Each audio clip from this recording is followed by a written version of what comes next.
আজি CITU অসম ৰাজ্যিক কৃষক সভা আৰু অসম কৃষি শ্ৰমিক ইউনিয়ন তিনিটা সংগঠনে যৌথভাৱে আমি ইয়াতে গুৱাহাটীৰ লাচিত ঘাটতে বিশাল সমাৱেশৰ মাজেৰে অসমৰ আৰু কেন্দ্ৰৰ বিজেপি চৰকাৰৰ যি জনবিৰোধী নীতি, শ্ৰমিক বিৰোধী নীতি, সাম্প্ৰদায়িক যি ৰাজনীতি আৰু শ্ৰম কোড ইয়াৰ বিৰুদ্ধে আমি এই সমাৱেশৰ আয়োজন কৰিছোঁ।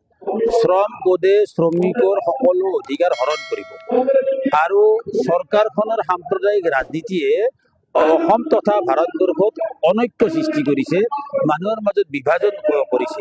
আমি বিভাজনৰ বিৰোধী, আমি ঐক্যৰ সপক্ষে আৰু চৰকাৰখনে ঐক্যৰ বিপক্ষে। এইকাৰণে যে ভাৰতবৰ্ষৰ পুঁজিপতিসকলে, ভাৰতবৰ্ষৰ আম্বানী আদানী ইহঁতে তেওঁলোকে নিবিচাৰে যে মানুহ লগ হওক। সাধাৰণ মানুহ লগ হ'লে তেওঁলোকে মূল্য বৃদ্ধি ঘটাব নোৱাৰে, সাধাৰণ মানুহ লগ হ'লে তেওঁলোকে শ্ৰমিকক শোষণ কৰিব নোৱাৰে, সাধাৰণ মানুহ লগ হ'লে তেওঁলোকে মাটি দখল কৰিব নোৱাৰে, সাধাৰণ মানুহ লগ হ'লে তেওঁলোকে সকলো জনসাধাৰণৰ ওপৰত তেওঁলোকৰ শোষণৰ হাতোৰা আগবঢ়াই দিব নোৱাৰে।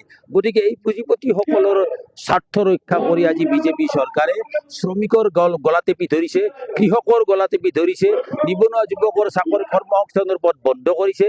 আজি অসমৰ হিমন্ত বিশ্ব শৰ্মা ডাঙৰীয়াই 1 লাখ চাকৰি দি পেলাই বিৰাট তালাফাল লগাই আছে। অসমত 23 লাখ নিবনুৱা মনত ৰখা দৰকাৰ।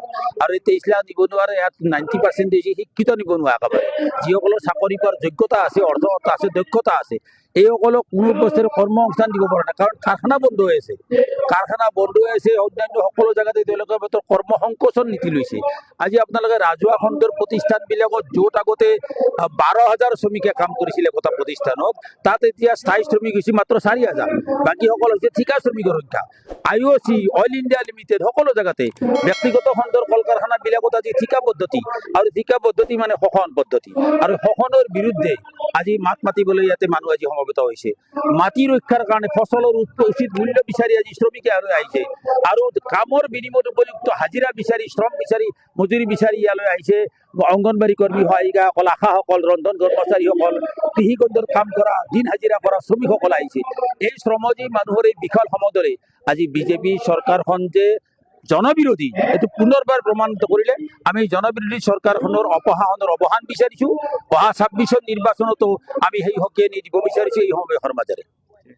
অসমত শ্ৰমজীৱী, কৃষি শ্ৰমিক আৰু কৃষক সভা ওলাই আহিছে। এই তিনিওটাই আমি মেইন মানুহ, অসমৰ ভাতি খোৱা মানুহ। এই মানুহৰ কাৰণে চৰকাৰে কিন্তু কোনো গুৰুত্ব নিদিয়ে, কোনো গুৰুত্ব দিয়া নাই। আজি যোনটো 21 নৱেম্বৰ শ্ৰম কোড আনিছে, এই শ্ৰম কোডে এই কাম কৰি থকা মানুহৰ কোনো অধিকাৰ নাথাকিব, সৰ্ব কৰি দিব। কোনো আমি দাবী কৰিব নোৱাৰো, আন্দোলনত যাব নোৱাৰো, এৰেষ্ট কৰিব। গতিকে এই ব্যৱস্থা বন্ধ কৰিব লাগে। আজি আমি এই ব্যৱস্থাৰে, যি ব্যৱস্থাৰে আজি আমি চাহপাত বাগানত কাম কৰা আঁচনিভুক্ত কৰ্মচাৰীসকল হওক, কৃষি শ্ৰমিক হওক, এই কৃষিবিলাক জীয়াই থাকিলেহে আমিও জীয়াই থাকিম, কৃষি শ্ৰমিক জীয়াই থাকিলে আমি জীয়াই থাকিম। গতিকে এই চৰকাৰক আমি সকিয়নি দিব বিচাৰিছো, ইয়াৰ মাজত ভাগ ভাগ নকৰিব, জাতিৰ নামত ভাগ ভাগ নকৰিব, উচ্ছেদটো বন্ধ কৰক। চৰকাৰক আমি সকিয়নি দিছো। ধন্যবাদ।